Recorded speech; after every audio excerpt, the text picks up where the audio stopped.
Captain Maria Santos gripped the command console as the Meridian salvage shuddered through another gravitational wave.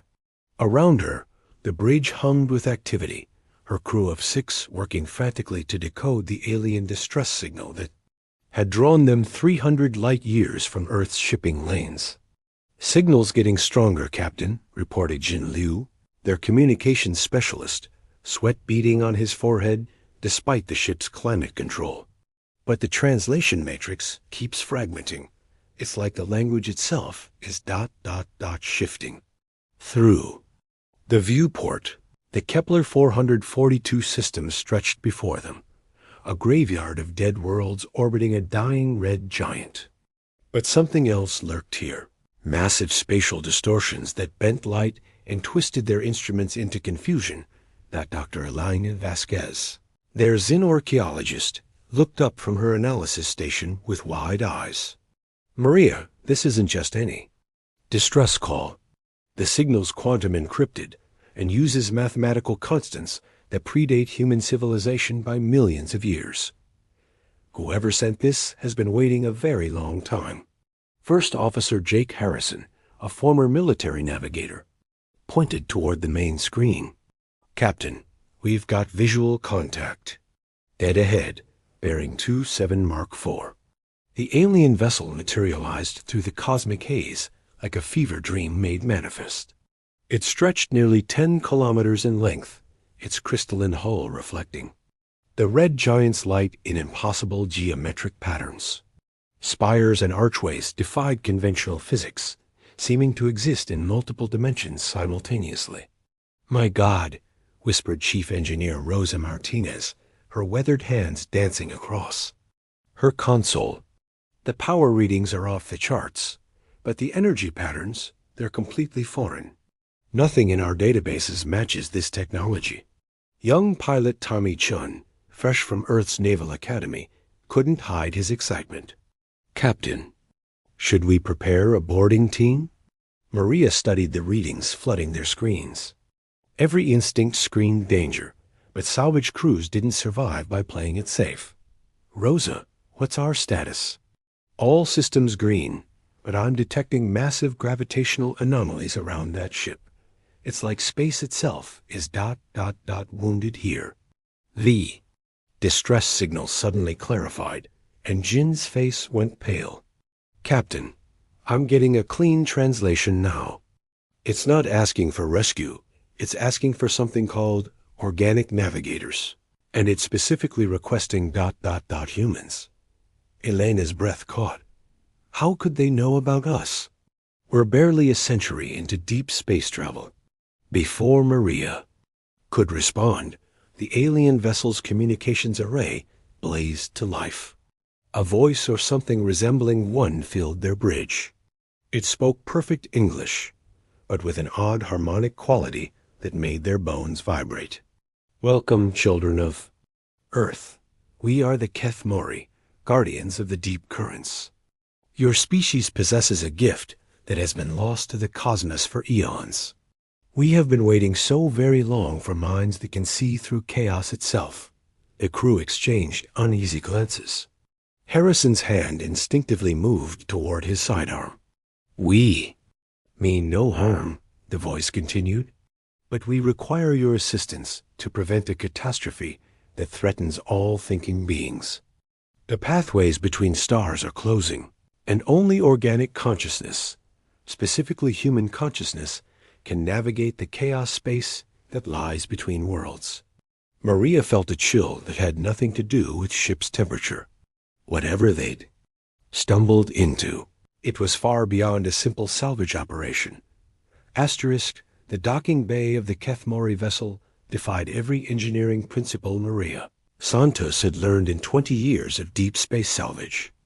As their shuttle touched down on what appeared to be solid metal, the surface rippled like liquid mercury before solidifying again.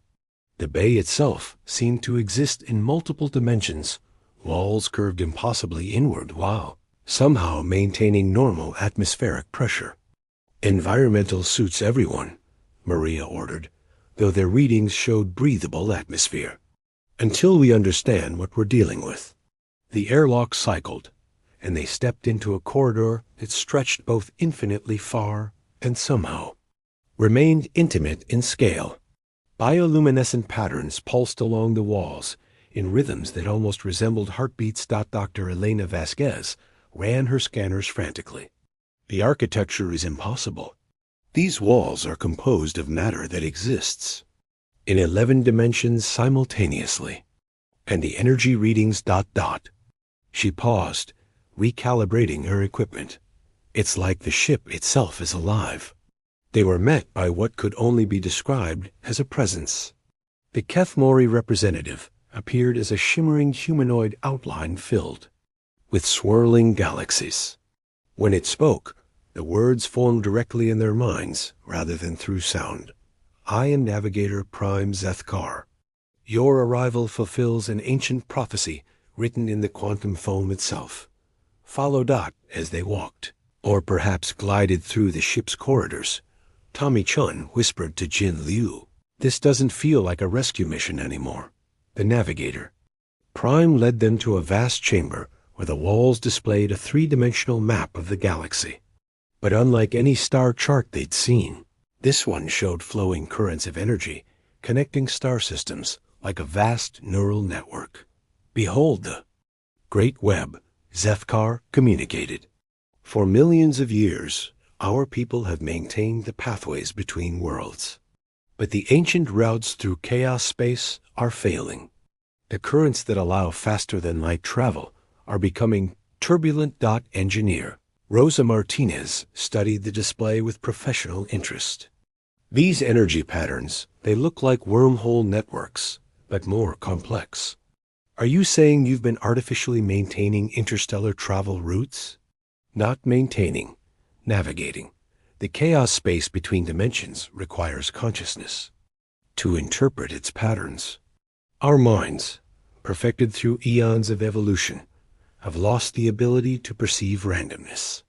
We see only order, patterns, predictable outcomes." Elena stepped forward, her scientific curiosity overriding caution. "But human minds can see chaos. Your species possesses something we abandoned long ago, the ability to find meaning in apparent randomness, to navigate by instinct rather than pure logic. When we interface human consciousness with our quantum navigation arrays, the pathways through chaos space become visible. Captain Santos felt the pieces falling into place with disturbing clarity. "You're not asking for help. You're asking us to become living computers." The chamber filled with what might have been the Kethmori equivalent of sadness. "The process is taxing on organic neural pathways. But without chaos navigators, the web will collapse within decades. Entire civilizations will be cut off from each other. Wars will follow. Eventually, the galaxy will fragment into isolated, dying worlds." First Officer Harrison stepped protectively closer to his crew. "And if we refuse, then you will watch your species die when the chaos storms reach Earth's sector. Your world lies hidden in one of the deepest chaos rifts. Protection that will become a prison when the old routes fail."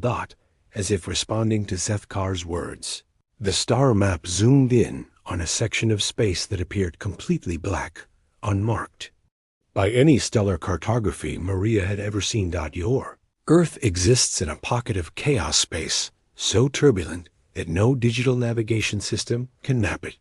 Only organic minds, following patterns that logic cannot comprehend, have ever found their way there and back. The implications hit the crew like a physical blow. They were truly alone out here, and their ship's navigation system had somehow guided them through cosmic mazes that shouldn't exist. Deep within the Kethmori vessel, Captain Maria Santos stood before a device that challenged her understanding of reality itself. The neural interface chamber resembled a crystalline cocoon suspended in a sphere of flowing energy. Tendrils of light danced around it like living things, reaching out as if sensing her presence. "The process is voluntary," Navigator Prime Zethkar assured them, though the harmonic undertones suggested urgency. One of your crew must interface with our quantum navigation array to map a path to the Nexus Council. Other species gather there, and some view humanity as a threat to be eliminated rather than preserved. Dr. Aline Vasquez ran her tricorder over the interface. I'm detecting neural pathway enhancers, quantum entanglement fields, and something that looks like memory storage matrices. This isn't just navigation. You're copying human consciousness. We are preserving it. The chaos navigation process burns neural pathways at an accelerated rate. Without preservation protocols, a human navigator might survive weeks instead of years. Our archives contain the consciousness patterns of 17 species that once possessed chaos-site. Tommy Chun, their youngest crew member, stepped forward.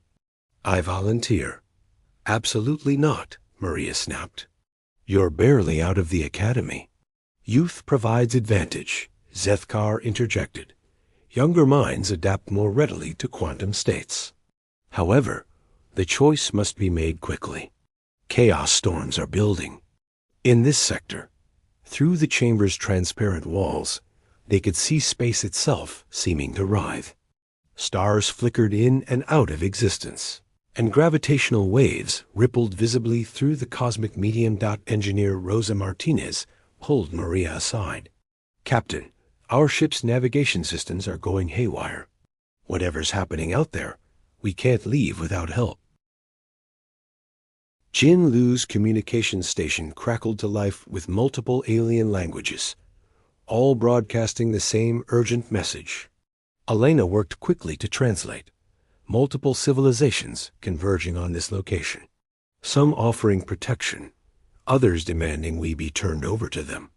The star map in the chamber center updated, showing dozens of alien vessels emerging from various chaos rifts around their position.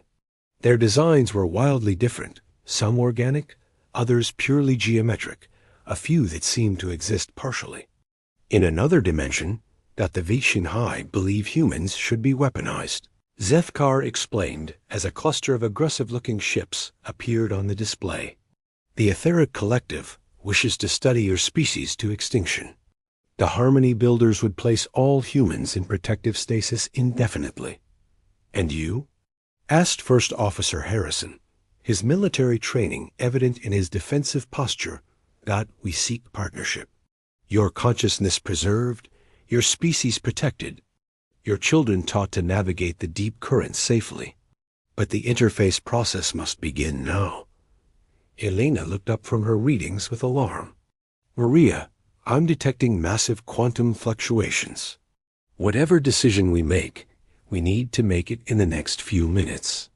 The chamber suddenly filled with new voices of other species communicating directly through the ship's neural network. Some offered paradise, others made barely concealed threats. Through it all, Maria realized that humanity had become the most valuable resource in the galaxy without ever knowing it. There's something you're not telling us, she said to Zethkar. How did you find Earth? How do you know so much about human consciousness? The Navigator Prime's form flickered with what might have been embarrassment. Your species was not unknown to us. Long ago, before your civilization developed space travel, a human vessel appeared in our space, thrown through a chaos rift by accident. The navigator spoke of a blue world hidden in the deep chaos. We preserved his consciousness and have been searching for his homeworld ever since. Who was he? Maria demanded. According to your historical records, his name was Amelia Earhart. The revelation struck the crew like a physical blow. Their greatest aviation mystery had been the key to humanity's cosmic significance. Young, Tommy Chun looked around at his crewmates, then at the interface chamber. Captain, with respect, we don't have a choice. If I don't do this, we all die. Here, and Earth remains vulnerable. Maria saw the determination in the young pilot's eyes, the same courage that had driven humans to cross oceans, climb mountains, and reach for the stars. Tommy Chun floated in the neural interface chamber. His consciousness expanded beyond anything human experience had prepared him for. Through the quantum field, he could perceive space itself, not as the empty void he'd learned about in school, but as a living, breathing entity filled with currents and eddies of pure possibility that do not resist the expansion. Zethkar's voice whispered directly into his mind. Let your consciousness flow with the deep currents dot around the Kethmori vessel. Reality had become a battleground. The Vex-High war forms pressed close with weapons that could unmake matter at the molecular level. The crystalline ships of the etheric collective hummed with scanning beams that dissected space itself. Through it all, the Harmony Builders peaceful looking. Vessels maintained a formation that somehow felt more threatening than outright aggression.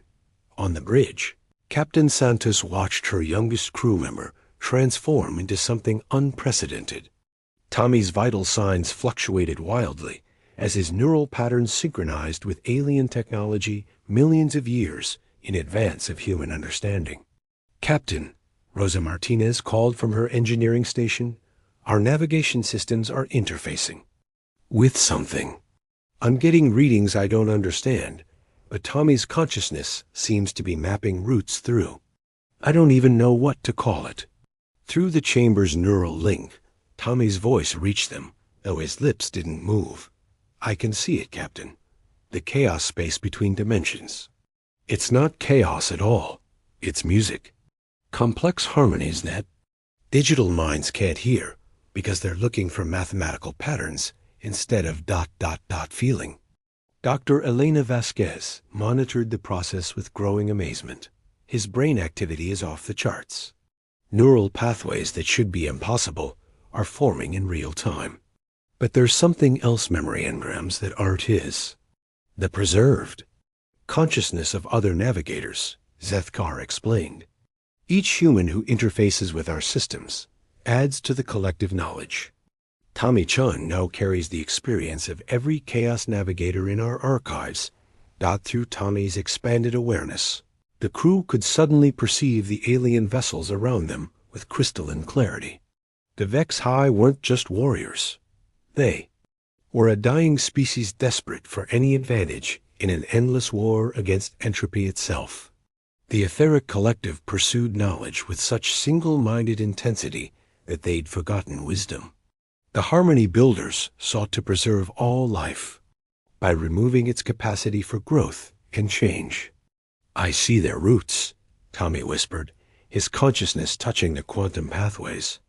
The Vex-High came through a military corridor heavily armed, but rapidly closing. The collective used a research pathway that's stable, but monitored. They, Harmony Builders ... double quotes. His voice took on a note of concern. They're not using the deep currents at all. They're riding something else, something artificial. Impossible. Zethkar's mental voice carried shocked disbelief. No technology can navigate chaos space without organic consciousness. Tommy's form in the chamber began to glow as his awareness expanded further. They found another way.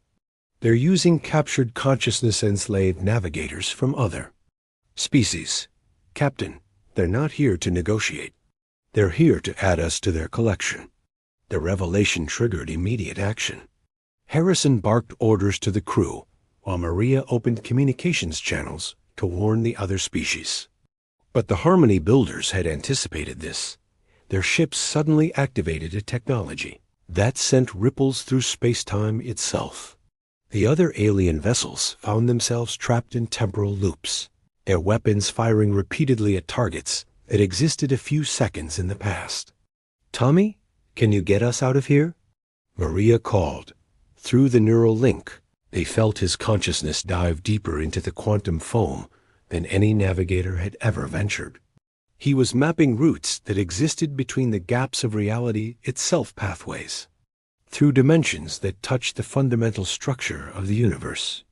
There's a route, he gasped, his physical form beginning to show signs of strain. But Captain, I can see why these pathways are hidden. They don't just connect different locations, they connect different possibilities. Different versions of reality where choices were made differently. Elena's instruments detected massive energy buildup in Tommy's neural patterns. Maria, his brain is processing information at rates that should kill him, but somehow the preservation. Matrices are adapting in real time. He is becoming something new, Zethkar observed with what sounded like awe. Neither fully human nor Kethmori, but a hybrid consciousness capable of navigating deeper into chaos space than any being in recorded history. Through the chamber, Tommy's awareness touched something that made his consciousness recoil in shock. Captain, I found Earth's location in the deep chaos, but there's something else there. Something that's been waiting for us to develop space travel. Something that's been ... watching.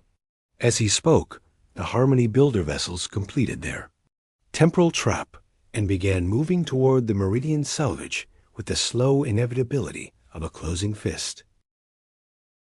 In the depths of chaos space, Tommy Chun's consciousness encountered something that shouldn't exist, a presence vast and ancient, woven into the very fabric of reality around Earth's hidden location. Through the neural interface, his revelation struck the crew like a thunderbolt. It's not a guardian protecting Earth, Tommy whispered, his voice carrying harmonics from dimensions beyond human perception. It's a prison. Something has been contained in the chaos space around our world. And our development of interstellar travel is the key it's been waiting for. Navigator Prime Zethkar's form flickered with alarm. Impossible. Our archives show no record of any entity capable of manipulating chaos space on such a scale. Through Tommy's expanded awareness, they could perceive the truth. Earth hadn't been hidden by cosmic accident or natural phenomena. An intelligence of incomprehensible scope had deliberately placed humanity's homeworld in the deepest, most turbulent region of chaos space, not to protect Earth, but to prevent something imprisoned. There from escaping. Captain Santos felt the pieces of a cosmic puzzle falling into place with terrifying clarity. The distress beacon that brought us here, it wasn't from your ship, was it? No, Zethkar admitted. The signal originated from the chaos space around your homeworld. We have been investigating its source for millennia. The Harmony builder ships continued their approach, their enslaved navigators burning out one by one as they maintained the temporal trap. But Tommy's consciousness had evolved beyond their ability to contain. Drawing on the preserved memories of every chaos navigator in the Kethmori archives, he began to perceive roots through reality that existed between thoughts, between heartbeats, between the quantum fluctuations of existence itself. I can get us home, he said, but the route goes through the prison itself. Whatever's been contained, there will know we're coming. Dr. Elena Vasquez studied the readings flowing through her instruments. Tommy, your neural patterns are stabilizing. At levels that should be impossible. You're not burning out. You're evolving. Through the chamber's quantum field, Tommy's consciousness touched the imprisoned entity, and the contact sent shockwaves through every ship in the sector. The presence was vast, not malevolent, but alien beyond any possibility of communication or comprehension. It had been waiting in Earth's chaos space for humanity to develop the technology to perceive it, to potentially free it. The entity predates our civilization by eons, Zethkar communicated with growing understanding. It was imprisoned not by technology, but by the fundamental structure of reality itself. And human consciousness, with its unique ability to navigate chaos, represents the only key to its freedom. Engineer Rosa Martinez called out from her station. Captain, the Harmony builders are breaking through their own temporal field. Whatever we're going to do, we need to do it now. Tommy's form in the chamber began to shift, becoming something more than human, but not entirely other. I understand now, he said. The entity isn't malevolent, it's lonely. It's been isolated in chaos space for so long that it's forgotten how to exist in normal reality. But if it's freed without proper preparation, the shock of rejoining the universe could destabilize local space-time. The revelation presented an impossible choice: leave the entity imprisoned and doom humanity to become tools in cosmic conflict, or risk freeing something that could accidentally destroy entire star systems. But Tommy's evolved consciousness saw a third option. Captain, I'm going to create a stable pathway home, but I'm also going to establish a communication link with the entity. If we can teach it to exist peacefully in normal space, maybe we can solve multiple problems at once. Through the neural interface, he began weaving a route through chaos space that was part navigation channel, part communication protocol. The pathway would allow the Meridian salvage to return to Earth while simultaneously creating a bridge between the imprisoned entity and the galaxy's other consciousness-based navigators. As the route stabilized, the Harmony Builders ships suddenly found themselves facing something they hadn't anticipated: willing cooperation between organic species.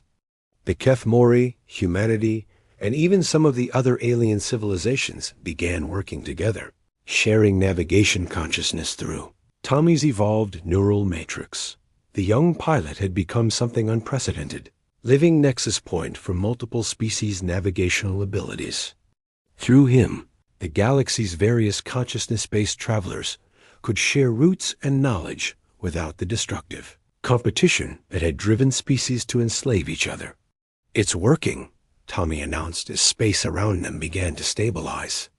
"The entity is learning to communicate through the chaos space itself.